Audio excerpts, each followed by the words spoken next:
નમસ્કાર દર્શક મિત્રો, સમાચારની વાત કરવામાં આવે તો દાહોદ નગરપાલિકાના સુધરાઈ સભ્યોના નાચગાનનો વિડિયો વાયરલ થતા ગીતને એડિટ કરીને છબી ખરડાય તેવું ગીત મુકાયું હોય તે સંદર્ભે ગુનો દાખલ કરવા માટેની સાયબર સેલમાં અરજી કરવામાં આવી।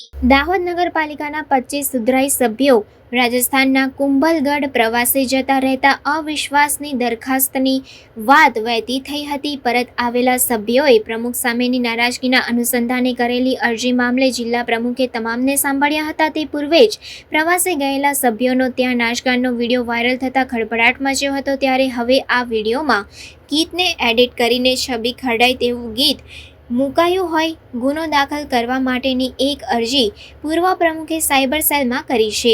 દાહોદ નગરપાલિકામાં 2.5 વર્ષની મુદત પૂર્ણ થયા બાદ પ્રમુખ તરીકે નીરજ દેસાઈનું મેન્ડેટ આવ્યા બાદથી જ નગરપાલિકામાં 2 ગ્રુપ બની ગયા હતા। લોકસભાની ચૂંટણી પૂર્ણ થયા બાદ 36 પૈકીના ભાજપના જ એક સાથે 25 સુધરાઈ સભ્યો રાજસ્થાનના કુંભલગઢ પ્રવાસે નીકળી ગયા હતા। ત્યારે પ્રમુખ સામે અવિશ્વાસની દરખાસ્તની વાતો વહેતી થઈ હતી। પરત આવેલા સભ્યોએ પ્રમુખના મનસ્વી વર્તન અંગેની અરજી જિલ્લા ભાજપ પ્રમુખ સહિત સંગઠનના ઉચ્ચ કક્ષાએ કરી હતી। ગુરુવારે જિલ્લા ભાજપ પ્રમુખ શંકરભાઈ અમલીયારે વર્તનથી વિચલિત સુધરાઈ સભ્યોને સાંભળ્યા હતા। તે પૂર્વે જ કુંભલગઢમાં નાચગાન કરતા મહિલા અને પુરુષ સુધરાઈ સભ્યોનો વિડીયો વાયરલ થતાં તે ચર્ચાનો વિષય બન્યો હતો। ત્યારે આ મામલે પૂર્વ પ્રમુખ રીનાબેન પંચાલે વિડીયો એડિટ કરીને વાયરલ કરવા અંગે ફરિયાદ દાખલ કરવા અંગે શુક્રવારે સાયબર સેલમાં